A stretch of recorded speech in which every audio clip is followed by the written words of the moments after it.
యెహోషువ గ్రంథంలో మనం చదువుకున్న ఈ భాగం ఒక వ్యక్తిని గూర్చి మనం ఆలోచన చేయబోతూ ఉన్నాం. ఈ భాగంలో కొన్ని పేర్లు మనకు కనబడుతూ ఉన్నాయి. అక్కడ కనబడుతున్న పేర్లు ఏంటంటే దేవుడైన యెహోవా అనే మాట మనం అక్కడ చూస్తాం. తర్వాత యెహోషువ కనబడతాడు, మోషే కనబడతాడు, తర్వాత ఎవరు కనబడతారు? కాలేబు కనబడతాడు. ఈ ఉదయకాల సమయంలో కాలేబును గూర్చి కొన్ని సంగతులు ఈ వచనాలను ఆధారం చేసుకొని మనం ధ్యానించబోతున్నాం. గతంలో యెహోషువ తన కుటుంబంతో సేవించిన విధానం మనం జ్ఞాపకం చేసుకున్నాం.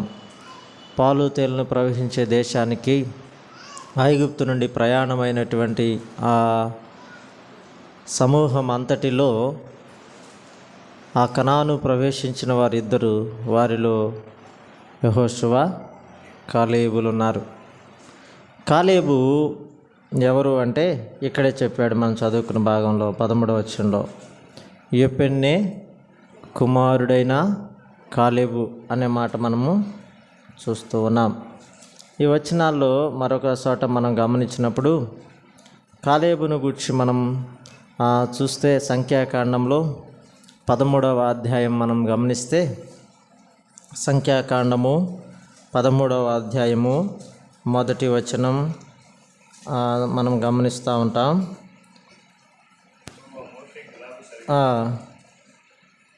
నేను ఇశ్రాయేలును ఇస్తున్న కనాను దేశమును సంచరించి చూచుటకు నీవు మనుషులను పంపము. వారి పితరుల గోత్రంలో ఒక్కొక్క దాని నుండి ఒక్కొక్క మనుషుని నీవు పంపవలను. వారిలో ప్రతివాడు ప్రధానుడై ఉండవలను. 6వ వచనం, యూదా గోత్రమునకు యెఫున్నె కుమారుడైన కాలేబు. ఇప్పుడు యూదా గోత్రానికి ప్రధానుడు ఎవరు అంటే కాలేబు ప్రధానుడు. ఆ మాట మనం గమనిస్తూ ఉన్నాం. కాలేబు అనే మాటకు అర్థం ఏంటంటే పరాక్రమశాలి. మరొక అర్థం కూడా ఉంది, కుక్క అనే అర్థం కూడా ఉంది. కాలేబు గురించి మనం ఇక్కడ ఆలోచన చేస్తుండగా, కాలేబు యూదా గోత్రంలో ప్రధానమైనవాడు. కాలేబు యెఫున్నె కుమారుడు. కాలేబు 14వ అధ్యాయం యెహోషువ గ్రంథంలో మనం చదువుతున్న 3 మాటల్లో మనం ఆలోచన చేస్తే ఈ దినాన మనము ఆ సందేశాన్ని ఆలకించబోతున్నాం. 14వ అధ్యాయానికి రండి. 8వ వచనం, నాతో కూడా బయలుదేరి వచ్చిన నా సహోదరులు జనుల హృదయములను కరుగజేయగా నేను నా దేవుడైన యెహోవాను నిండు మనస్సుతో అనుసరించితిని. కాలేబు ఎలాంటి వాడంటే, కాలేబు దేవుడైన యెహోవాను నిండు మనస్సుతో అనుసరించిన వాడు. చెప్దాం ఈ మాట. కాలేబు ఎలాంటి వాడు? దేవుడైన యెహోవాను నిండు మనస్సుతో అనుసరించిన వాడు కాలేబు. మరొకసారి ఇక్కడే కింద వచ్చిన 9వ వచనం చూడండి. ఆ దినమున మోషే ప్రమాణం వచ్చేసి, నీవు నా దేవుడైన యెహోవాను నిండు మనస్సుతో అనుసరించేటివి. మొదటిసారేమో కాలేబు చెప్తున్నాడు, నేను దేవుడైన యెహోవాను నిండు మనస్సుతో అనుసరించితినని. ఇప్పుడు ఎవరు చెప్తున్నారు? మోషే చెప్తున్నాడు. మోషే ఏం చెప్తున్నా అంటే, నీవు నా దేవుడైన యెహోవాను నిండు మనస్సుతో అనుసరించితివి అని చెప్తున్నాడు. తర్వాత 13వ వచనం ఉందా, చదువుకున్నట్టు చూద్దామా? యెఫున్నె కుమారుడైన కాలేబు ఇశ్రాయేలు దేవుడైన యెహోవాను నిండు మనస్సుతో అనుసరించువాడు గనుక యెహోషువ అతన్ని దీవించి అతనికి హెబ్రోనును స్వాస్థ్యంగా ఇచ్చాడు అని మనం చూస్తాం. అంతేకాదు మరొక మాట మనం చూద్దాం. ద్వితీయోపదేశకాండం 1వ అధ్యాయం 16వ వచనం. ద్వితీయోపదేశకాండం 1వ అధ్యాయం 16వ వచనం. 36వ వచనం కూడా చదువుదాం.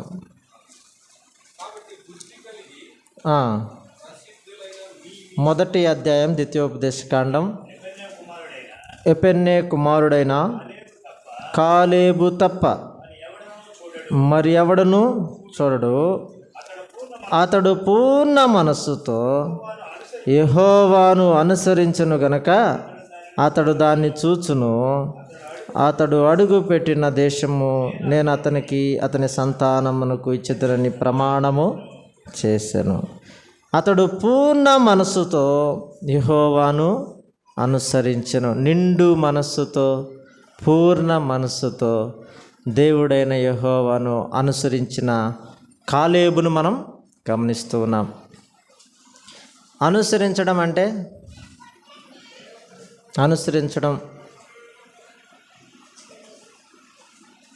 కొంచెం అర్థమయ్యేటట్టు. అనుసరించడం అంటే వెంబడించడం కదా, అడుగు జాడలో నడవడం, ఇలా చెప్పుకోవచ్చు కదా. దేవునిని వెంబడించేటప్పుడు లేక అనుసరించేటప్పుడు లేక మనం చెప్పుకున్నట్లుగా ఆయన అడుగుజాడలో నడిచేటప్పుడట కాలేబు ఎలా ఉన్నాడంటే అరాకొరగా లేడు. కాలేబు నిండు మనస్సుతో యెహోవాను అనుసరించాడు. ఎందుకు అనుసరించాడంటే వారు ఐగుప్తు దాసత్వంలో మ్రగ్గిపోతూ ఉంటుండగా నిర్గమాకాండంలో మనం గమనిస్తాం. వారు ఆ వెట్టి చాకరీ చేయలేక వారు గొప్ప కేకలు వేశారు. ఆ శ్రమను తాళలేక ఆ ఘోరమైన ఆ నిప్పుల కొలిమి వంటి ప్రదేశంలో వారు యాతన పడుతూ వారు ఇటుకలు చేయాలి, శ్రమను చేయాలి, వారు ఐగుప్తు వారు అప్పగించిన పనిని సమయానికి చేయాలి. ఈ పరిస్థితులన్నీ వారు చూస్తూ ఉంటుండగా వారు దేవునికి మొరపెట్టారు. నిర్గమాకాండం 3వ అధ్యాయంలో మనం ఆ మాటలన్నీ గమనిస్తాం. వారి కేకలు వినిన దేవుడు, వాడి మొరని వినిన దేవుడు ఆయన దిగి వచ్చాడు. మోషేను దేవుని ప్రజలకు ఆయనకు మధ్యవర్తిగా ఆయన పంపించి పాలు తేనెలు ప్రవహించే దేశానికి వారిని తీసుకొని రండి అనే విషయాన్ని చెప్పాడు. వారిని తీసుకుని రావడానికి మోషేను నాయకత్వంలో వారు బయలుదేరడానికి ముందుగా ఐగుప్తుకు వెళ్ళారు. ఐగుప్తులో అనేకమైన కార్యాలు కదా మోషే చేయవలసి వచ్చింది. అద్భుతమైన కార్యాలు జరిగించాడు మోషే. అయినా సరే ఫరో హృదయం కఠినంగానే ఉంది. అయితే ఐగుప్తులో ఉన్నటువంటి తొలిచూలు పిల్లలందరూ మరణిస్తూ ఉంటుండగా ఆనాడు పస్కా పశువుగా బలి చేయబడినటువంటి గొర్రెపిల్ల రక్తం వారి అడ్డకొయ్యలకు, నిలువ కొయ్యలకు, వారి ద్వారబంధకాలకు పూసింటుండగా ఆ రక్తపు గుర్తును చూచినటువంటి సంహార దూత దాటిపోగా ఆనాడు ఇజ్రాయేల్ ప్రజలు వారు సజీవులుగా ఉన్నారు, విమోచింపబడ్డారు. ఆ తర్వాత ఐగుప్తు రాజు వారి దేవుడైన యెహోవాను సేవించడానికి పంపించాడు. తర్వాత వారు వస్తుంటుండగా వారి ప్రయాణంలో ఆటంకాలు కలిగాయి. ఐగుప్తు సైన్యం వారిని తరిమింది. వారికి మార్గ మధ్యంలో ఎర్ర సముద్రం అడ్డుగా వచ్చింది. ఎర్ర సముద్రాన్ని దేవుడు దాటించాడు.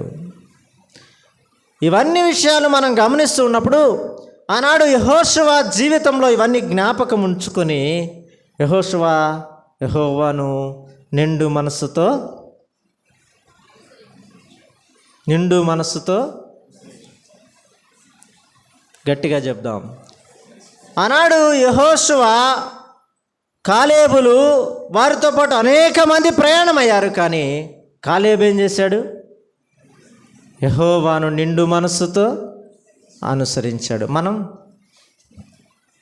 మనం కూడా పాప దాసత్వంలో మగ్గిపోతూ ఉన్న మనల్ని తన ప్రేమ చేత ఆ పస్కా పశువైన ప్రభు అయిన యేసు క్రీస్తు వారి గొర్రెపిల్ల క్రీస్తు రక్తము ద్వారా విమోచించిన ప్రభువుని మనం అనుసరించే విధానం ఎలా ఉంది? నిండు మనస్సుతో మనము దేవుని అనుసరించేవారిగా ఉండాలి అనే విషయాన్ని జ్ఞాపకానికి తీసుకొస్తున్నాం. కాలేబు యెహోవాను నిండు మనస్సుతో అనుసరించినవాడు అనే విషయాన్ని మనం చూస్తూ ఉన్నాం. కొన్ని మాటలు అలా మనం గమనించి ముందుకు సాగిపోదాం. నిండు మనసుతో దేవుణ్ణి అనుసరిస్తున్నటువంటి కాలేబు గురించి కొన్ని మాటలు చూద్దాం. సంఖ్యాకాండం 13వ అధ్యాయంలో, సంఖ్యాకాండం 13వ అధ్యాయంలో 30వ వచనాన్ని చూడండి. 13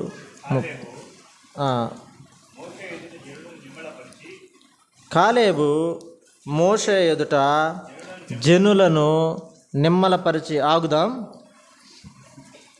జనులను నిమ్మలపరిచి కదా. కాలేబులో ఉన్నటువంటి ఈ సద్గుణాన్ని మనం గమనిస్తూ ఉన్నప్పుడు, కాలేబట మోషే ఎదుట జనులను నిమ్మలపరిచాడు. నిండు మనసుతో దేవుని సేవించేవారు ప్రజలను నిమ్మలపరుస్తారు, రేపరు కదా. ఒకరిపైకి ఒకరిని రేపే విధంగా మాట్లాడరు. కాలేబు జనులను నిమ్మలపరిచి చెప్తున్న మాటలు ఏంటంటే, మనము నిశ్చయముగా వెళ్ళుదము, దానిని స్వాధీనపరుచుకుందుము, దానిని జయించుటకు మన శక్తి చాలును అనెను. దేనిని? ముందు వచనం 30వ వచనానికి ముందు వచనాల్లో 22 అలాగే 28, అయితే దేశంలో నివసించు జనులు బలవంతులు, వారి పట్టణములు ప్రాకారము గలవి, అవి మిక్కిలి గొప్పవి, మరియు అక్కడ అనాకీలను చూచితిమి అనే మాట మనం చూస్తూ ఉన్నాం. వారి పట్టణాలు గొప్పవి, వారు గొప్పవారు. ఆ సందేశానికి అదే వచనానికి తోడుగా ఈ వచనాలు కూడా మనం చదువుతాం. 31వ వచనం చూడండి. 31వ వచనం, ఆ జనులు మనకంటే బలవంతులు, మనం వారి మీద పోజాలమనిరి, మరియు వారు తాము సంచరించి చూచిన దేశంను గూర్చి ఇజ్రాయెల్తో చెడ్డ సమాచారము చెప్పి, మేము సంచరించి చూసిన దేశము తన నివాసులను భక్షించు దేశము, దానిలో మాకు కనబడిన జనులందరూ ఉన్నత దేహులు, అక్కడ నెఫీలుల సంబంధుల నానాకు వంశపు నెఫీలీలను చూచితిమి, మా దృష్టికి మేము మిడతల వలె ఉంటిమి, వారి దృష్టికి అట్లే ఉంటిమనిరే. ఇక్కడ నేను చెప్పాలనుకుంటున్న మాట ఏంటంటే, కాలేబుతో పాటుగా వెళ్ళినటువంటి ప్రతి గోత్రానికి ఒక ప్రధానుడు వెళ్ళాడు కదా. 12 గోత్రాలకు 12 మంది వెళ్ళారు. వీళ్ళు వెళ్ళిన వారిలో కాలేబు యెహోషువాలు ఇస్తున్న సమాచారానికి వీరు చెప్తున్న సమాచారానికి చాలా తేడా ఉంది. ఇప్పుడు ఏమవుతుందంటే, జనులు రేగుతుంటుండగా జనులను నిమ్మలపరిచి కాలేబు చెప్తున్నాడు, మనం ఆ దేశాన్ని స్వాధీనపరుచుకుంటాం అని ఒక మాట చెప్తూ ఉన్నాడు.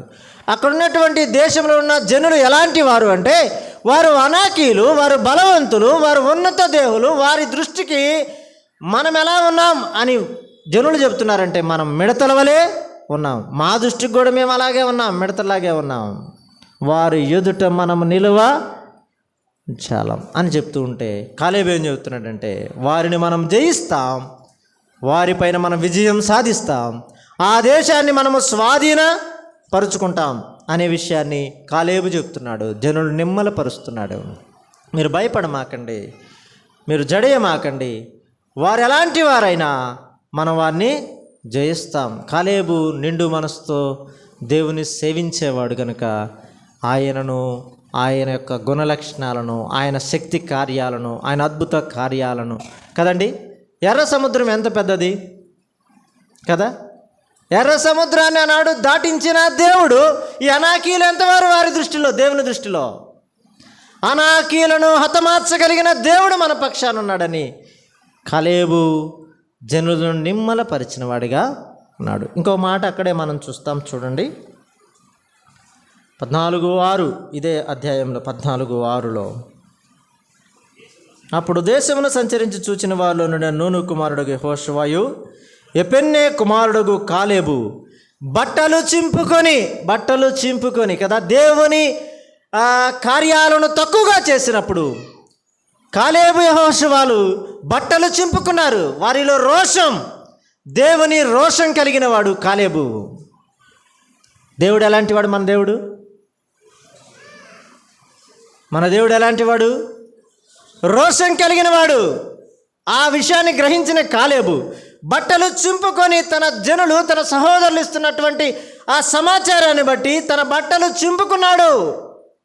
రోషం కలిగిన కాలేబును మనం ఇక్కడ చూడగలుగుతూ ఉన్నాం. దేవుని గూర్చి, దేవుని తక్కువ చేసేటువంటి మాటలు మన సమాజంలో వినపడుతుంటుండగా, నిండు మనసుతో అనుసరించేటువంటి మన హృదయాలలో దేవునిని గూర్చినటువంటి ఆలోచన కలిగినప్పుడు మన బట్టలు కదా, మన హృదయాలు చింపుకోవాలి కదా, మన హృదయాలను చింపుకోవాలి. ప్రభు ఎదుట మన హృదయాలను చింపుకోవాలి. కాలేబు రోషం కలిగిన వాడై తన బట్టలు చింపుకున్నాడు అనే విషయం చూస్తాం. ఆ తర్వాత 7వ వచనంలో చూస్తాడు, ఇజ్రాయేల్ సర్వ సమాజంతో మేము సంచరించి చూచిన దేశము మిక్కిలి మంచి దేశం. ఆ దేశం ఎలాంటిది? కాలేబు కనుదృష్టికి ఆ దేశం ఎలా కనబడుతుంది? మిక్కిలి మంచి దేశంగా కనబడుతూ ఉంది. కింద చెప్తున్నాడు, యెహోవా మన యందు ఆనందించిన ఎడల ఆ దేశంలో మనల్ని చేర్చి దానిని మనకిచ్చును. ఆ దేశంలో మనల్ని చేర్చటానికి ఇక్కడ ఒక మాట కాలేబు చెప్తున్న మాట, ఇది చాలా ఈ విషయంలో చదువుతూ ఉన్నప్పుడు ఈ మాట నాకు కొంచెంసేపు ఆలోచన కలిగించింది కదా. ఏ మాట? ఆ మాట మరలా చదివితే మనకు అర్థమవుతా ఉంది. యెహోవా మన యందు ఆనందించిన ఎడల ఆ దేశంలో మనల్ని చేర్చి. ఇక్కడ నేను అనుకుంటాను, అసలు యెహోషువ, కాలేబులు తప్ప దేవునిని ఆనందపరిచిన వారు ఎవ్వరూ లేరేమో కదా ఆ తరంలో. అవునా? చెప్పరే, అవునా కాదా? ఐగుప్తు నుండి బయలుదేరిన వారు అనేకులైతే ఆ పాలు తేనెలు ప్రవహించే దేశంలో ప్రవేశించిన వారు ఆ తరంలో వారు ఎవరు? కాలేబు, యెహోషువలు. అలాగైతే దేవుడు మన యందు ఆనందించిన ఎడల మనల్ని ఆ దేశంలో చేర్చుతాడు అని యెహోషువ కాలేబు చెప్తే, ఇప్పుడు కాలేబునందు దేవుడు ఏం చేస్తున్నాడు చెప్పరే? ఆనందిస్తున్నాడు కదా. మన యందు దేవుడు ఆనందించాలి, దేవుని యందు మనం ఆనందించాలి. ఫిలిప్పీ పత్రికలో చెప్పాడు కదా, ప్రభువునందు మీరు ఎల్లప్పుడూ ఆనందించుడి, మరలా చెప్పుదును ఆనందించుడి. దేవుని సన్నిధికి వచ్చినప్పుడు మనము సంతోష హృదయంలోనే కదా, మనం ఆనందంగా ఉండాలి దేవుని సన్నిధిలో. దుఃఖంతో, దిగులుతో, గతంలో కూడా చెప్పాను, కొద్ది కాలం ఈ శ్రమ కలుగును, ఆ తర్వాత మీకు దేవుడిచ్చే బహుమానాలు, కిరీటాలు ఉన్నాయని దేవుని వాక్యం సెలవిస్తుంటుండగా, మనం ప్రభువులో ఆనందించే వారిగా మనం ఉంటుండగా, హబక్కూకు గ్రంథంలో చెప్పాడు కదా. హబక్కూకు గ్రంథంలో చదువుదాం ఆ మాట. ఆ వచనాలని వరుసను చెప్పలేం కనుక హబక్కూకు గ్రంథంలో ఆ మాట జ్ఞాపకానికి వచ్చింది. హబక్కూకు గ్రంథం చివరి అధ్యాయమే మనం చదువుకుంటాం. అంజూరపు చెట్లు పూయకుడినను, ద్రాక్ష చెట్లు ఫలింపకపోయినను, ఒలీవ చెట్లు కాపు లేక ఉండినను, చేనిలోని పైరు పంటకు రాకపోయినను, గొర్రెలు దొడ్లు లేకపోయినను, సాలలో పశువులు లేకపోయినను, నేను యెహోవా యందు ఆనందించేదను, నా రక్షణకర్త అయిన నా దేవుని యందు నేను సంతోషించేదను. ఆ మాట మనం చూస్తూ ఉన్నాం కదా. ఏమున్నా లేకపోయినా కదా సంతోషిస్తాను, ఆనందిస్తాను అని హబక్కూకు చెప్తున్నాడు. దేవునిలో మనం ఆనందిస్తుండగా ప్రతి సమయంలో ప్రభువుని మనం ఘనపరుస్తుంటుండగా ప్రభువు మన ఎడల ఆయన ఆనందించేవాడిగా ఉంటాడు. కాలేబును బట్టి కాలేబు యెహోవాను ఆనందపరిచినవాడు. నిండు మనస్సుతో యెహోవాను అనుసరించేవారు ఆయనను ఆనందపరుస్తాడు. దేవుని లేఖనాలలో ఎన్నో మనం చూడవచ్చు, కానీ నిత్యము ప్రభుని ఆనందపరిచేటువంటి ఆ గుణ లక్షణాలు మనలో ఉంటే ఆనాడు కాలేబు ప్రవేశించిన పాలు తేనెలు ప్రవహించే దేశానికి మనం కూడా ప్రవేశిస్తాం. ఈ మాట జ్ఞాపకాన్ని తీసుకొని వస్తున్నా. ఇప్పుడు మనం చెప్పుకున్నట్లుగా నిండు మనస్సుతో యెహోవాను అనుసరించిన కాలేబులో ఏముందంటే ఆయనను ఆనందపరిచేటువంటి లక్షణం ఉంది. ఆయనను తక్కువ చేసి మాట్లాడినప్పుడు రోషం కలిగి బట్టలు చింపుకుని కదా పౌరుషంగా నిలబడి ప్రజలను నిమ్మలపరిచి వారికి మంచి సమాచారం ఇచ్చినటువంటి కాలేబుని ఇక్కడ మనం చూడగలుగుతూ ఉన్నాం. ఆ మాటలన్నీ ఈ వచ్చిన భాగాల్లో మనం గమనిస్తూ ఉన్నాం. దేవాతి దేవుడైన యెహోవాను నిండు మనసుతో అనుసరించిన కాలేబును మనం గమనిస్తూ ఉన్నప్పుడు కాలేబులో ఉన్న మంచి గుణాలు ఆయన్ను ఆనందపరిచేవాడని, ఆయనను తక్కువ చేస్తే ఓర్చుకోలేక రోషం కలిగి మాట్లాడేవాడని, ఆయన మన ఎడల చేయబోతున్న కార్యాలు ఎలాంటివో ఎరిగిన వాడై మంచి సమాచారాన్ని ఇచ్చినటువంటి కాలేబును మనం చూడగలుగుతూ ఉన్నాం అనే విషయాలు మనం చూస్తాం. అలాగైతే ఇంత గొప్ప లక్షణాలు కలిగిన కాలేబును దేవుడు ఎలాగూ దీవించాడు, లేక బలపరిచాడు, ఆశీర్వదించాడు అనే విషయాన్ని మనం ఆలోచన చేస్తే 14వ అధ్యాయంలోనే యెహోషువ గ్రంథంలోనికి రండి. 10వ వచనం ఆయనే చెప్తున్నమాట. 10వ వచనం, యెహోవా చెప్పినట్లు యెహోవా మోషేకు ఆ మాట సెలవిచ్చినప్పటి నుండి ఇజ్రాయేలు అరణ్యంలో నడిచిన ఈ 45 ఏండ్లు ఆయన నన్ను సజీవునిగా కాపాడి ఉన్నాడు. నిండు మనసుతో నీవు దేవుని సేవిస్తే, అనుసరిస్తే కదా ఆయన ఏం చేస్తాడట? ఇక్కడ కాలేబు చెప్తున్న మాటే. ఏమన్నాడు? ఆయన నన్ను కాపాడి కదా, సజీవునిగా కాపాడి ఉన్నాడు. ఈ మాట మనం చూస్తాం, సజీవునిగా కాపాడి ఉన్నాడు. తర్వాత కంటిన్యూషన్ చదువుదాం.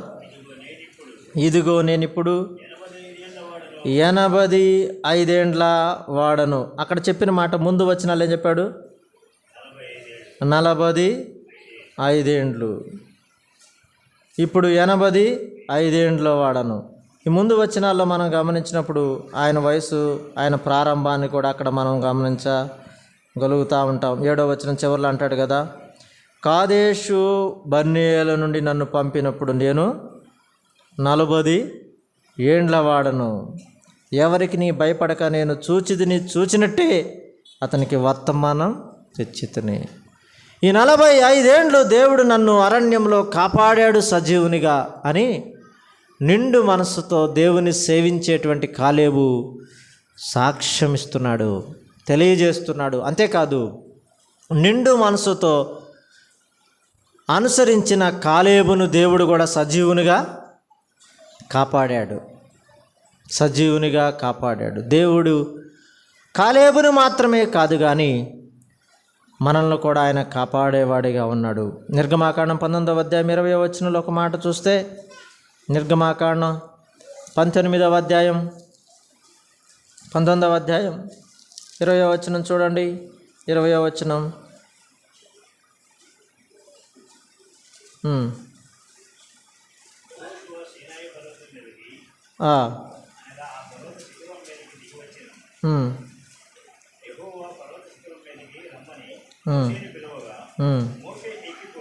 మోషే ఎక్కిపోయాను. ఆ తర్వాత మరొక మాట కూడా మనం చూద్దాం. 14వ అధ్యాయం 20వ వచనం చూడండి. 14:20, అది ఐగుప్తుల సేనకు ఇజ్రాయేల్ సేనకు నడుమ ప్రవేశించును. అది మేఘము గనుక వారికి చీకటి కలిగిన కానీ రాత్రి అది వీరికి వెలుగిచ్చెను. కనుక ఆ రాత్రి అంతయు ఐగుప్తుల సేన ఇజ్రాయేలును సమీపింపలేదు. 18వ వచనం 19వ వచనం కలిసి మళ్ళీ మనం చదువుతాం. 19 చదువుతాం. అప్పుడు ఇశ్రాయేలు ఎదుట సమూహమునకు ముందుగా నడిచిన దేవదూత వారి వెనుకకు పోయి వారిని వెంబడించెను. ఆ మాట చూస్తాం కదండి. ఆనాడు వారి ప్రయాణంలో దేవుడు ఎలాగ వారిని నడిపించాడో ఆ దేవుని దూత వారి ముందుగా నడిచెను, తర్వాత వారి వెనుకకు పోయి వారిని నడిపించెను. పగలు మేఘస్తంభంగా, రాత్రి అగ్నిస్తంభంగా ఉండి దేవుడు వారిని నడిపించాడు అనే విషయాన్ని మనం ఇక్కడ చూస్తాం. ఇక్కడ వారిని ఆ విధంగా దేవుడు కాపాడాడు కదా. మనల్ని గురించి కూడా ఒక మాట చూద్దాం. యోహాను సువార్త 10వ అధ్యాయం 27వ వచనం. కొత్త నిబంధన కోణంలో మనల్ని గురించి కూడా మనం ఆలోచన చేస్తే, కొత్త నిబంధన కోణంలో దేవుడు మనల్ని ఎలా కాపాడుతూ ఉన్నాడు?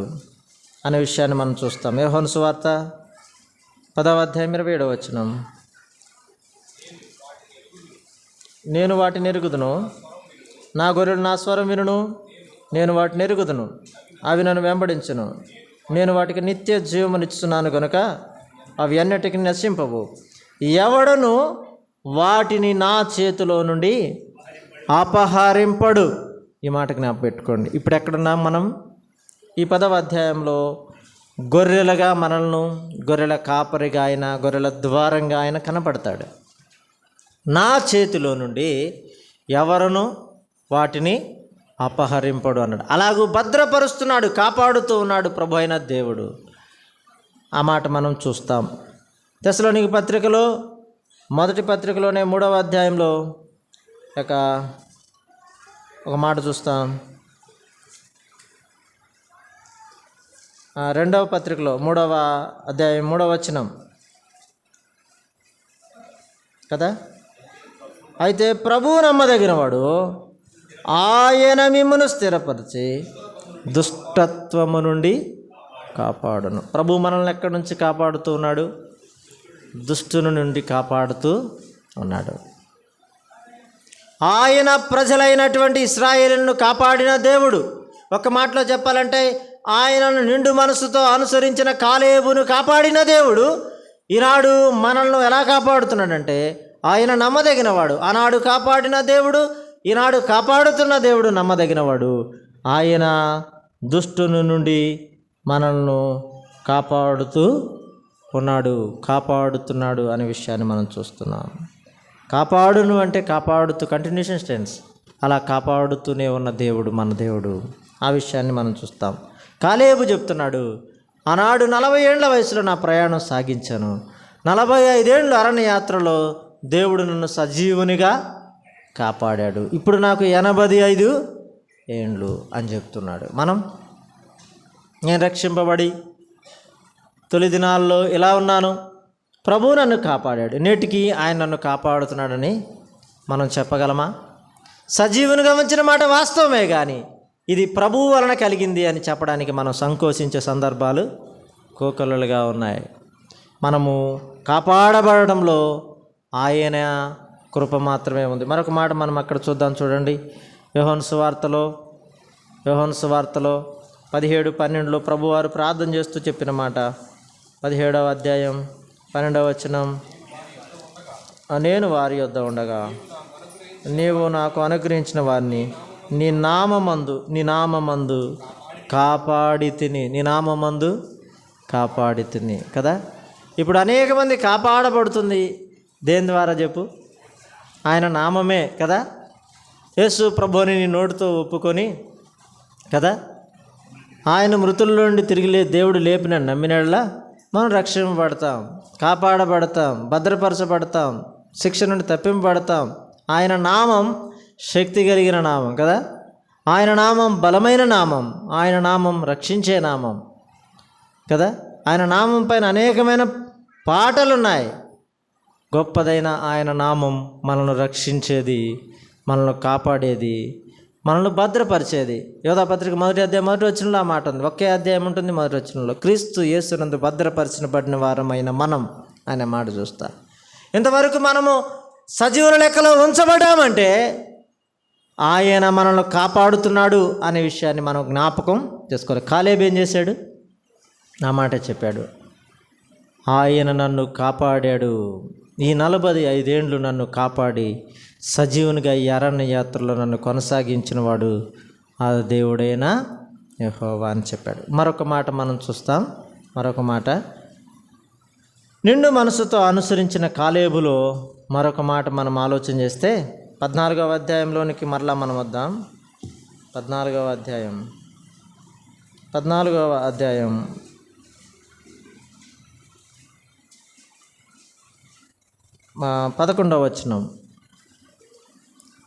వచనం.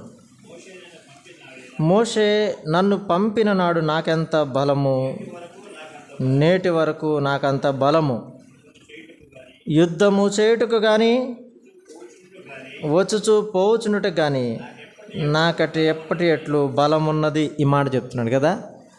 ఇక్కడ తనకు కలిగిన బలాన్ని గురించి చెప్తూ కాలేబులో ఆయన చెప్తున్న మాట, నేను బలహీనుడు కాలేదు అనే మాట చెప్తున్నాడు. అంతే కదా, ఒక మాటలు అర్థం చేసుకోవాలంటే, నేను బలహీనుడును కాలేదు, ఆయన నన్ను పంపిన నాడు నాకెంత బలం ఉందో ఇప్పటికి కూడా నాకు అంతే బలం ఉంది అని చెప్తున్నాడు. ఈ మాట కొంచెం మనం ఆలోచన చేద్దాం. కొంచెం ముందుకెళ్ళి, మనం రక్షింపబడిన నాడు మనకెంత బలం కలిగి ఉన్నామో ఇప్పుడు మనకెంత బలం ఉందో, అంటే శక్తి, శారీరక సంబంధమైన బలాన్ని గురించి కాదు. దేవునిలో పాప క్షమాపణ పొంది ప్రభు బిడ్డలుగా చేయబడిన తర్వాత, సంఘంలో చేర్చబడిన తర్వాత ప్రార్థన, వాక్యము, సహవాసము ఇలా కొనసాగుతుంటుండగా మనం బలంగా ఉన్నాం. దినాలు గడుస్తూ ఉన్నాయి. చాలా దినాలు ఇప్పటి వరకు కొనసాగాయి. మరి ఇప్పుడు మనం ఎంత బలవంతులమో అనే విషయాన్ని మనం ఆలోచన చేసుకోవాలి. కాలేబు చెబుతున్నాడు, నన్ను పంపిన నాడు నాకు ఎంత బలం ఉందో ఇప్పటికంతే బలం ఉంది. నేను రక్షింపడినాడు ఎంత బలంగా ఉన్నానో దేవునిలో, ఇప్పుడు అంతే బలంగా ఉన్నాను మనం చెప్పాల్సిన మాట కదా. అపోస్తలుడైన పౌలు ఒక మాట చెప్తాడు. తిమోతి 2వ పత్రిక 2వ అధ్యాయంలో, తిమోతి, క్రీస్తు యేసునందున్న కృపచేత నీవు బలవంతుడవు కమ్ము. ఆయన కృప పైన మనం ఆధారపడినప్పుడు కదా మనం ఎప్పుడు బలవంతులమే. దావీదు గొల్యాతును చూసినప్పుడు తన బలాన్ని బట్టి వెళ్ళాడా కదా. 17వ అధ్యాయంలో మనం చూస్తాం, సమూయేలు గ్రంథం 1వ అధ్యాయం, దేవుని బలాన్ని ఆధారం చేసుకొని వెళ్ళాడు, గొల్యాతును జయించాడు. ఈ లోకంలో మనము అనేకమైన వాటిని జయించటానికి, మనం బలవంతులుగా ఉండడానికి కదండి. యోహాను రాసినటువంటి మొదటి పత్రికలు అన్నాడు, మీరు బలవంతులు అని మాట అక్కడ మనం చూస్తాం. ఎలాగంటే వాక్యము మీ యందు చదువుదాం ఆ మాట. సరే చూడండి, రిఫరెన్స్ చూడండి, అనుమానం ఎందుకు. యోహాను రాసినటువంటి మొదటి పత్రిక 2వ అధ్యాయం 14వ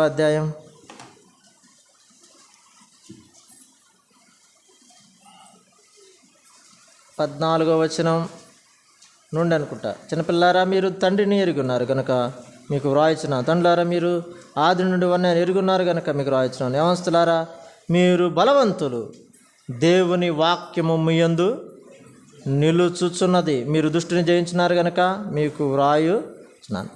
దేవుని వాక్యము మీ యందు నిలుచుచున్నది కనుక మీరు బలవంతులు కదా. ఇప్పుడు కాలేబుని గురించి మనం ఆలోచన చేస్తే, కాలేబులో దేవుని మాటలు అలాగే బలంగా నిలిచి ఉన్నాయేమో కదా. మనలో దేవుని వాక్యం నిలిచి ఉన్నప్పుడు మనం బలవంతులుగా ఉండగలం, లేకపోతే మనం బలహీనులమే. పౌలు చెప్పినాడు, క్రీస్తు యేసు కృపచేత బలవంతులుగా ఉండమన్నాడు. ఆయన కృపపై ఆధారపడినప్పుడు, ఆయన వాక్యాన్ని మన హృదయాల్లో నింపుకున్నప్పుడు మనము బలము కలిగిన వారిగా ఉంటాం అనే విషయాన్ని జ్ఞాపకానికి తీసుకుని వస్తున్నాం. ఇంకెక్కువ విషయాలు చెప్పడం లేదు, మరొక మాటకు దాటి వెళ్దాం. అక్కడే చదువుదాం, అదే 14వ అధ్యాయంలోనికి మరలా వద్దాం. యెహోషువ గ్రంథం 14వ అధ్యాయం 12వ వచనం. కాబట్టి ఆ దినమున యెహోవా సెలవిచ్చిన ఈ కొండ ప్రదేశమును నాకు దయచేయము, అనేకుల ప్రాకారముల గొప్ప పట్టణములు అక్కడ ఉన్న సంగతి ఆ దినమున నీకు వినబడును. యెహోవా నాకు తోడయ్యుండినట్ల యెహోవా సెలవిచ్చినట్లు వారి దేశమును స్వాధీనపరుచుకుందును. ఇక్కడ నేను ఈ మాట చదువుతుండగా ఆయనకు ఇవ్వబడినటువంటి ఇందాక మనం చదివాం కదా, ఎక్కడ ద్వితీయోపదేశకాండంలో 1వ అధ్యాయం 36వ వచనంలో మనం చదివినప్పుడు అక్కడ ఉన్న మాట ఏంటంటే, నిండు మనసుతో అతను పూర్ణ మనసుతో కాలేబు ఆయనను అనుసరించాడు అని చెప్తూ, ఆయనకు ఆయన పిల్లలకు స్వాస్థ్యంగా ఆ దేశం ఇవ్వబడుతుంది అనే మాట అక్కడ మనం గమనించాం. ఇక్కడ కూడా అదే మాట మనం చూస్తూ ఈ మాటను ఆధారం చేసుకొని చదువుతుంటే ఇక్కడ నాకు జ్ఞాపకం వచ్చిన మరో మాట ఏంటంటే, యెహోవా నాకు తోడై ఉండిన ఎడల ఆ దేశం నాకు ఇవ్వబడుతుందంటే, యెహోవా కాలేబుకు తోడుగా ఉన్నాడు. నిండు మనసుతో దేవుని సేవించే వారికి దేవుడు తోడుగా ఉంటాడు. నిండు మనసుతో అనుసరించిన కాలేబుకు తోడయ్యున్న దేవుడు అనే విషయాన్ని జ్ఞాపకం పెట్టుకుందాం. ఈ తోడు అనే మాట మనకు జ్ఞాపకం చేస్తే ఆనాడు యాకోబుకు, యోసేపుకు, మోషేకు కదండి, ఇలా తన భక్తులందరికీ దేవుడు తోడుగా ఉన్నాడు. ఆయన తోడు లేకపోతే మనం బ్రతుకలేము అనే విషయాన్ని ఆయన తోడు లేకపోతే మనం దీవెనకు పాత్రలం. ఇమ్మానుయేలు అనగా అర్థం ఏంది? దేవుడు మనకు తోడై ఉన్నాడు కదా. అది ఆయన ఇమ్మానుయేలుగా మనకు తోడై ఉండగా మనం ఏం చేస్తున్నామంటే ఆయన తోడు లేదు అనుకుంటున్నాం. ఆ మాట జ్ఞాపకం చేస్తాం, అది దాటిపోతాం. ఆ దేశమును స్వాధీన పరుచుకుంటానన్నాడు. ఆ దేశమును ఆయనకి ఇస్తానన్న దేశం ఎలాంటిదంటే పాలు తేనెలు ప్రవహించే దేశం.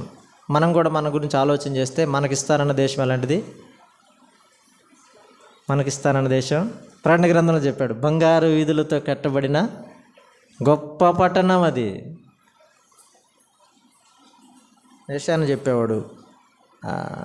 గోమేదకము ఆ వివరణ ప్రకటన గ్రంథంలో ఉన్నటువంటి ఆ పట్టణ వివరణ ఒక్కొక్క దాని గురించి చాలా చక్కగా ఒకసారి చెప్పారు.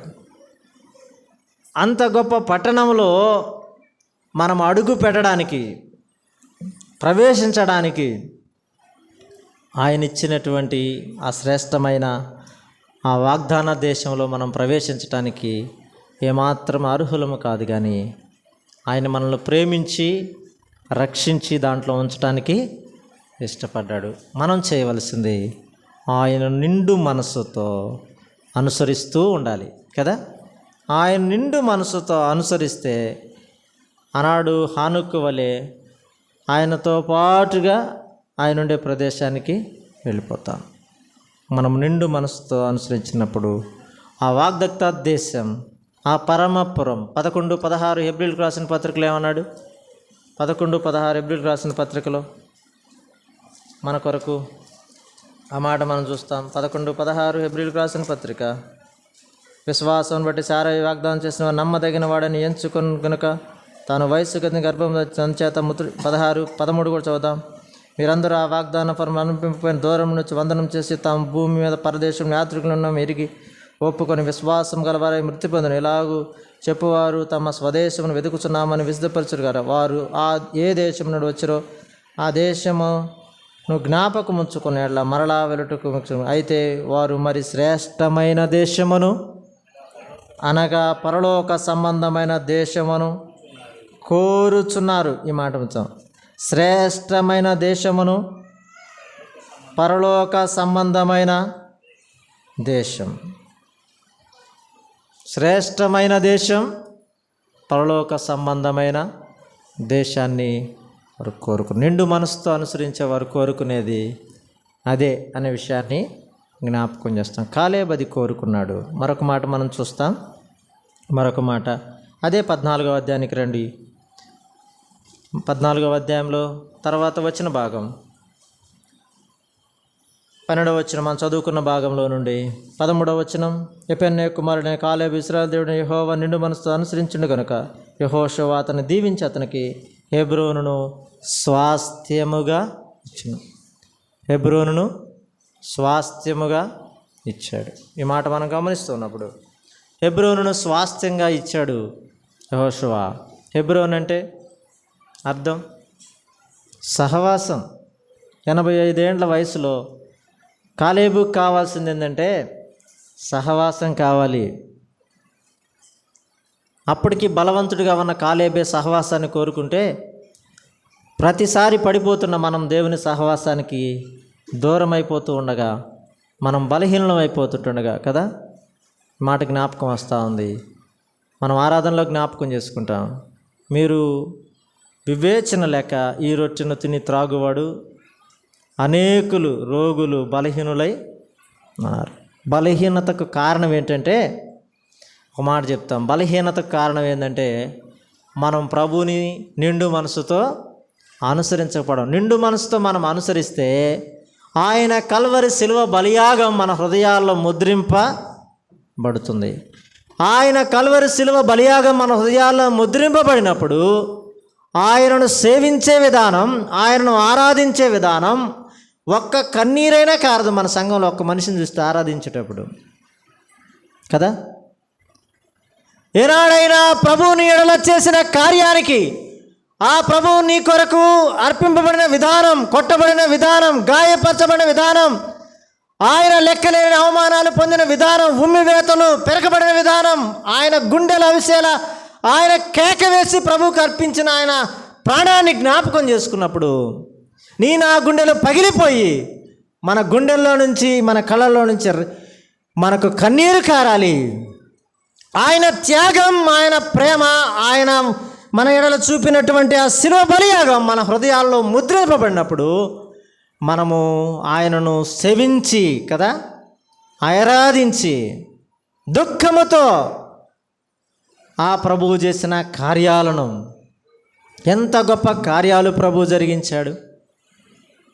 మహోన్నతుడైన దేవుడు పశువుల తొట్లో పరుండడని ఆరాధనలో జ్ఞాపకం చేసుకున్నప్పుడు, ప్రభువా నీవెంత గొప్పవాడవు, ఎంత తగ్గించుకున్నావు అన్నావా నీ హృదయంలో?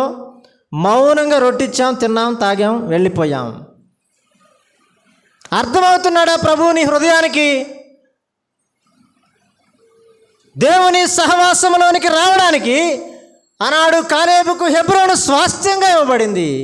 హెబ్రోన్ అంటే సహవాసం. మనం బలహీనమైపోవడానికి కారణం ఏంటంటే మనం ప్రభువును గూర్చినటువంటి సరైన వివేచన లేకుండా ఉన్నాం. దేవుని ఆలోచన మన హృదయాలలో ముద్ర వేయబడలేదు.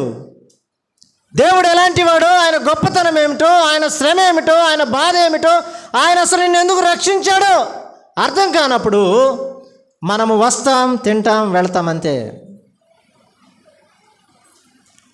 ఆ పాలు తేనెలు ప్రవహించే దేశానికి వెళ్ళడానికి ఆయనను ఆనందింపజేసిన కాలేబు మనం ఆనందింప చేయకపోవడానికి కారణం ఏంటంటే మనం వచ్చాం, తిన్నాం, వెళ్ళామంతే.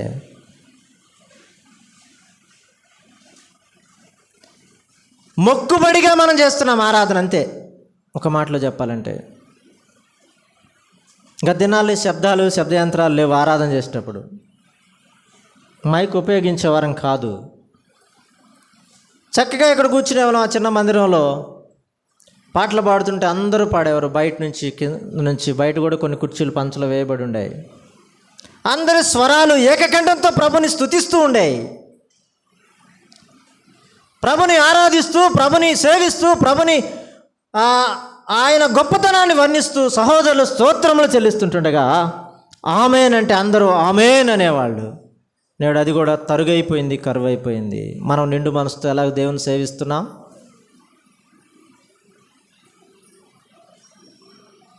దేవుని సహవాసానికి దూరమైన మనం దేవుని సహవాసంలో కొనసాగలేకపోతున్నాం మనం కదా.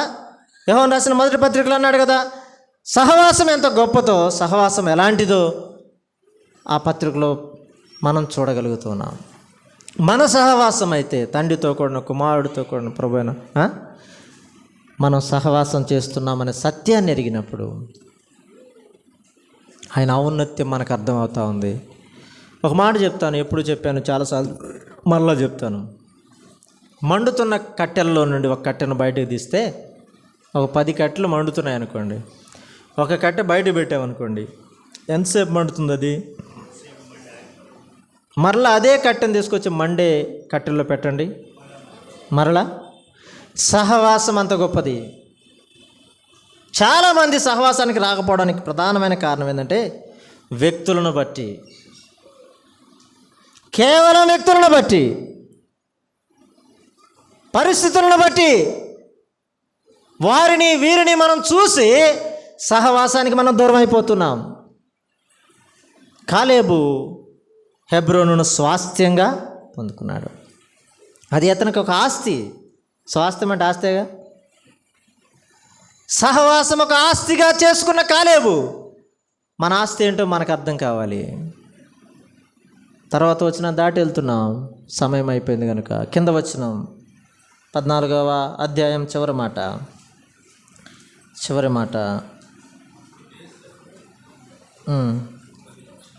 అక్కడి నుంచి చూద్దాం. 14 15 పూర్తిగా చదువుదాం.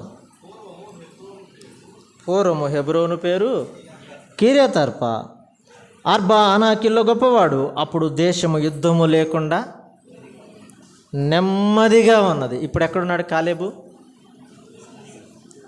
నెమ్మది కలిగిన స్థలంలో ఉన్నాడు కదా.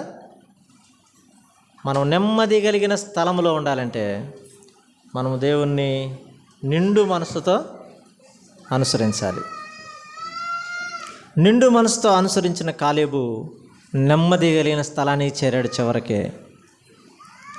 నిండు మనసుతో అనుసరించినటువంటి దరిద్రుడైన లాజరు కదా, లాజరుకి ఏముంది? ప్రతి జ్ఞాపకార్థ కుడికిలో చనిపోయినప్పుడు సువార్త కుడికిలో ధనవంతుడు లాజరు గురించి తింటున్నాం, కానీ లాజరుకి ఏముంది? తినటానికి తిండి లేదు, కట్టుకోవడానికి ఇల్లు, ఆరోగ్యం ఏముంది మరి? నెమ్మది కలిగిన స్థానం పొందుకోవడానికి లాజరు దగ్గర ఏముంది? లాజరు దగ్గర ఏముంది? దేవునిని నిండు మనసుతో అనుసరించాడు. ధనవంతుడు తింటే ధనవంతునికి ఉంది, తింటున్నాడు, అందును బట్టి ఏం వ్యసన పడలేదు. ఆ రొట్టె ముక్కలు పడితే ఆకలి తీర్చుకుంటున్నాడు. కుక్కలు తన గాయాలను నాకుతున్నాయి. ప్రభునందు ప్రియులరా, మనకేమున్నా లేకపోయినా కాలేబు వలె నిండు మనసుతో మనం ప్రభుని సేవిస్తే, లేక అనుసరిస్తే, వెంబడిస్తే మనము నెమ్మది కలిగిన స్థలానికి చేర్చబడతాం. నెమ్మది కలిగిన స్థలం పొందుకుంటాం. ఆనాడు ఆ దరిద్రుడు ఆ నెమ్మది కలిగిన స్థలాన్ని పొందుకున్నాడు. ధనవంతుడు అడుగుతున్నాడు, అప్పుడు ఒక్క చుక్క తన వేలికొల నుండి జారితే చాలనుకుంటున్నాడు. ఎంత గొప్ప ఆధిక్యత! నిండు మనసుతో నువ్వు అనుసరించకపోతే చుక్క అడుక్కునే పరిస్థితిలో ఉంటావు. నిండు మనసుతో అనుసరించి నడిస్తే చుక్కను దానం చేసే వ్యక్తిగా ఉంటావు. ఆనాడు ఆ దరిద్రుడు దేవదూతల చేత కొనిపోబడ్డాడు. కాలేబు నుంచి మరలా ఎందుకు ఇలా టాపిక్ ఎందుకు? కొత్త నిబంధనలో ఒక ప్రత్యేకంగా ఆ మాట రాయబడింది అంటే మనకు అదొక హెచ్చరిక. నిండు మనసుతో అనుసరించిన కాలేబు నెమ్మది కలిగిన దేశంలో ఉన్నాడు. మనం కూడా నెమ్మది కలిగిన దేశంలో ఉండబోతూ ఉన్నాం. అయితే మనం కూడా నిండు మనసుతో దేవుని అనుసరించాలి. చాలా విషయాలు చెప్పాం. ఆయన దేవుని ఆనందపరిచాడని, దేవునిలో రోషం కలిగిన వాడని, దేవుని గురించి మంచి సమాచారం ఇచ్చాడని, ఆయనకు అప్పగింపబడిన పనిని సక్రమంగా నిర్వర్తించిన వాడని, కాలేబులో ఎన్నో గుణాలు మనం చూస్తూ ఉన్నాం. కానీ అంత గొప్ప దేవుని నిండు మనసుతో అనుసరించిన కాలేబు జీవితంలో చిట్ట చివరకు స్వాస్థ్యాన్ని, నెమ్మది కలిగిన దేశాన్ని పొందుకోవడానికి దేవుడు ఇష్టపడ్డాడు. చాలామందికి లేని ఆధిక్యత కాలేబునకు దేవుడిచ్చాడు. నీకు నాకు ఇవ్వడానికి దేవుడు సిద్ధంగా ఉన్నాడు. 2023 సంవత్సరాల క్రితం ప్రభు అయిన యేసుక్రీస్తు వారు కలవరి శిలువలో నీ కొరకు నా కొరకై బలి అయిపోయాడు. ఆయన బలియాగము ద్వారా పాప క్షమాపణ, నిత్యరాజ్య ప్రాప్తి కలుగుతూ ఉంటుండగా ఇంకా ఎవరైనా ప్రభు అయిన యేసుక్రీస్తు వారిని సొంత రక్షణ అంగీకరించకపోతే, ఒకవేళ అంగీకరించిన వారు ఎవరైనా నిండు మనసుతో ప్రభుని సేవించకపోతే, హృదయాల్లో ఆ ప్రభుతో ఒక గొప్ప తీర్మానం చేసుకొని, ప్రభు అని నిండు మనసుతో అనుసరిస్తాను. ఇంకా ఎవరైనా హృదయం ఇవ్వకపోతే, ప్రభు ఈ దినమందే నా హృదయంలోనికి నీవు రండి, నేను నిన్ను అంగీకరిస్తున్నాను. ఈ దేశం అశాశ్వతమైన దేశం, నెమ్మది కలిగిన దేశం నా కొరకు నీవు సిద్ధపరుస్తున్నావు అనే సత్యం ఎరిగి ముందుకు మనం సాగినప్పుడు ప్రభు మన కొరకు ఆ దేశం ఇవ్వడానికి ఇష్టపడుతాను. ఈ గొప్ప అవకాశాన్ని ఎవరు జారవిడుచుకోవద్దు. ఆ ప్రభుని ఎవరు తృణీకరించవద్దు. ఈ మాటలు నేను ముగిస్తుంటుండగా మీరు ఒక గొప్ప తీర్మానంతో ఈ స్థలం నుండి వెళ్ళాలని ప్రేమతో మీకు మనవి చేస్తూ ఈ కొద్ది మాటలు ముగిస్తున్నాను. ఆమేన్.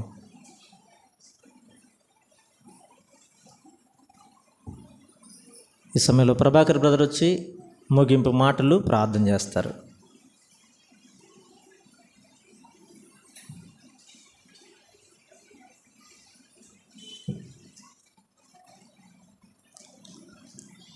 మనం ఇంతవరకు కాలేబు గురించి ఉన్నాం.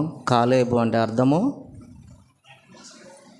కుక్క లేక పరాక్రమశాలి. కుక్కకు గురించి మనకు తెలిసిన విషయం అంటే కుక్క విశ్వాసం గల జంతువు అని. The dog is the faithful animal అని మనం చిన్నప్పటి నుంచి వింటూ ఉన్నాం. కుక్క ఎంత విశ్వాసంగా ఉండిద్దంటే తను చనిపోయే వరకు ఆ యజమాని పట్ల విశ్వాసంగా ఉంటుంది. అది అటు ఇటు వెళ్ళే విధానము ఆ కుక్కలో ఉండదు. నేను నిన్న ఉదయం వెళ్తూ ఉంటే ఒక బండి మీద వెళ్తుంటే కుక్క ఒకటి చాలా వేగంగా పరిగెత్తుంది. ఆ కుటుంబ యజమాని బండి మీద వెళ్తున్నాడు, కుక్క వెనక్కి పరిగెత్తుంది. అది పరిగెత్తలేక అలుపుతోనే పరిగెత్తు ఉంది, కానీ దాని పరుగును ఆపటలేదు. తన యజమాని పట్ల తనకున్న విశ్వాసము అంత గొప్పగా ఉంది. అలాగనే కాలేబు కూడా తన పరమ యజమానైన దేవుడైన ఆ యొక్క యెహోవా ఎడల ఆయనకు అంత అచంచలమైన విశ్వాసం ఉన్నది కాబట్టే నిండు మనసుతో ప్రభువుని ఆయన సేవించగలిగారు. దేవుని నిండు మనసుతో సేవించాలంటే ఏముండాలి? మర్చిపోయాం, మళ్ళా విశ్వాసం ఉండాలి. దేవుని పట్ల విశ్వాసం. ఇందాక హబక్కు గ్రంథంలో సహోదరుడు చదివినట్లుగా ఎన్నో నష్టాలు జరిగినా ఆ చివరి వచనంలో ఉండిద్ది, యెహోవాయే నాకు నా యొక్క బలము అంటుంది. చివరి వచనం హబక్కు గ్రంథంలో చివరి అధ్యాయం చివరి వచనం, యెహోవాయే నా యొక్క బలము అనే మాట అక్కడ భక్తుడు చెప్పాడు. కాలేబు జీవితంలో కూడా యెహోవాయే నా యొక్క బలము అనే విశ్వాసంతో ఉన్నాడు. అందుకని ఆయన ఆ దేశానికి, కనాను దేశానికి వెళ్ళి వచ్చిన తర్వాత అనేక మంది ఏం చెప్పారు? చెడ్డ సమాచారం చెప్పారు. ఏం చెప్పారు? ఈయనేం సమాచారం చెప్పాడు? మంచి సమాచారం చెప్పారు. అప్పుడు వాళ్ళంతా ఏం చేయాలనుకున్నారు? చంపేయాలనుకున్నారు. ఆయనని రాళ్లతో కొట్టి, సంఖ్యాకాండం మనం 14 అధ్యాయం చూడగలం, చంపివేయాలనుకున్నారు. అప్పుడు యెహోవా ప్రత్యక్షపు గుడారములో ఆయన యెహోవా ప్రత్యక్షమవుతాడు. ఓ ప్రియులారా, మంచి సమాచారం ఇచ్చిన కాలేబుని ఏం చేయాలనుకున్నారు? ప్రజలు చంపాలనుకుంటే దేవుడు ప్రత్యక్షమయ్యాడు. ప్రియులారా, సంఖ్యాకాండ మాట మనం చదవగలం. కాబట్టి ఈ లోకం మనకు వ్యతిరేకంగా ఉన్నను, పరిస్థితులు వ్యతిరేకంగా ఉన్నను, ప్రియులారా కుటుంబ సభ్యులు వ్యతిరేకంగా ఉన్నను, దేవుడు ఆయన యందు విశ్వాసం ఉంచిన వారి ఎడల, ఆయన నిండు మనసుతో ఆరాధించేవారి ఎడల, ఆ నిండు మనసుతో కాలేబు వలె దేవుని సేవించేవారి ఎడల దేవుడు ఎలా ఉంటాడు? రాళ్ళతో కొట్టాలని చంపాలని చూసినా కూడా దేవుడు కాలేబుని కాపాడాడు లేదా? దేవుడు కాలేబును కాపాడాడు. అంత మాత్రమే కాదు, కాలేబు యొక్క బలము తగ్గిపోలేదు. కాలేబుకు దేవుడు కాలేబు గురించి ఎవరు సాక్ష్యం ఇచ్చాడు? కాలేబు గురించి కాలేబు సాక్ష్యం ఇచ్చుకున్నాడు. తర్వాత కాలేబు గురించి ఎవరు సాక్ష్యం ఇచ్చారు? మోషే సాక్ష్యం ఇచ్చాడు. తర్వాత కాలేబు గురించి ఎవరు సాక్ష్యం ఇచ్చారు? ఎవరిచ్చారు? ఒక్క మాట చదివి మనం ప్రార్థన చేస్తాం. యెహోషువ గ్రంథము 14వ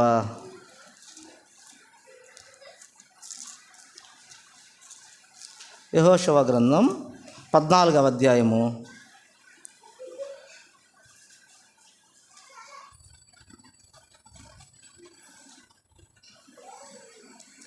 13వ వచనం చూస్తే 13 నుంచి, కాబట్టి ఆ దినం యెహోవా సెలవిచ్చిన ఈ కొండ ప్రదేశము నాకు దయచేయము, అనాకీలను ప్రాకారం గొప్ప పట్టణమును అక్కడున్న సంగతిని ఆ దినము నీకు వినబడెను. యెహోవా నాకు తోడై ఉండిన ఎడల యెహోవా సెలవిచ్చినట్లు వారి దేశం స్వాధీనపరచుకుందును.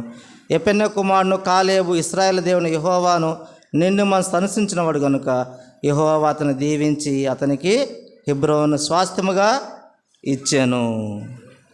ప్రియులారా, హెబ్రోను స్వాస్థ్యముగా ఇచ్చాను. కాబట్టి దాని ముందు ఏముందంటే దీవించి అని ఉంది. దాని ముందు ఏముందంటే నిండు మనసుతో అనుసరించేవాడు. 3 మాటలు ఉన్నవి ఇక్కడ. దేవుడు హెబ్రోను స్వాస్థ్యంగా ఇచ్చాడంటే దానికంటే ముందు దేవుడు ఏం చేశాడు? దీవించాడు. దానికంటే ముందు కాలేబు ఏం చేశాడు? నిండు మనసుతో దేవుణ్ణి అనుసరించాడు. దేవుణ్ణి అనుసరించడం మంచిది. మనుషులను అనుసరించడం వల్ల నష్టపోతాం, కానీ దేవుణ్ణి అనుసరించడం వలన దీవెన వస్తుంది, స్వాస్థ్యం వస్తుంది. ఇప్పటిదా సహోదరుడు చెప్పినట్టుగా హెబ్రోను అనగా సహవాసము. ఆ ఆ యొక్క 14 అధ్యాయం చివరి వచనంలో ఉండిద్ది నెమ్మది అనే మాట మనకు కనిపించింది. యెహోషువ గ్రంథం 14 అధ్యాయం చివరి వచనంలో ఏముంటుంది? నెమ్మది. దేవుని సహవాసంలో నెమ్మది ఉంటుంది. కాబట్టి మనము ఇంతవరకు చక్కని దైవ సందేశం విన్నాం. ఇంతవరకు మన జీవితాల్లో కూడా మనము దేవునికి దగ్గరగా నిండు మనసుతోటి ఆ కుక్క ఎలా విశ్వాసంగా ఉండిద్దో మనం కూడా దేవుని దగ్గర ఎలాంటి వారమే? చచ్చిన కుక్క లాంటి వారమే. చచ్చిన కుక్క లాంటి మన బ్రతుకులను దేవుడు తన కృప చేత రక్షించాడు. కాబట్టి మన విశ్వాసం కలిగి ప్రభువుని స్తుతించి ఆరాధిస్తూ ఎప్పుడు మనం ఎక్కడున్నా సరే ప్రభువుతో సహవాసం కలిగి ముందుకు సాగిపోవాలని ప్రభుపేట ప్రేమతో మనం చేస్తున్నాం. 14 చదువు.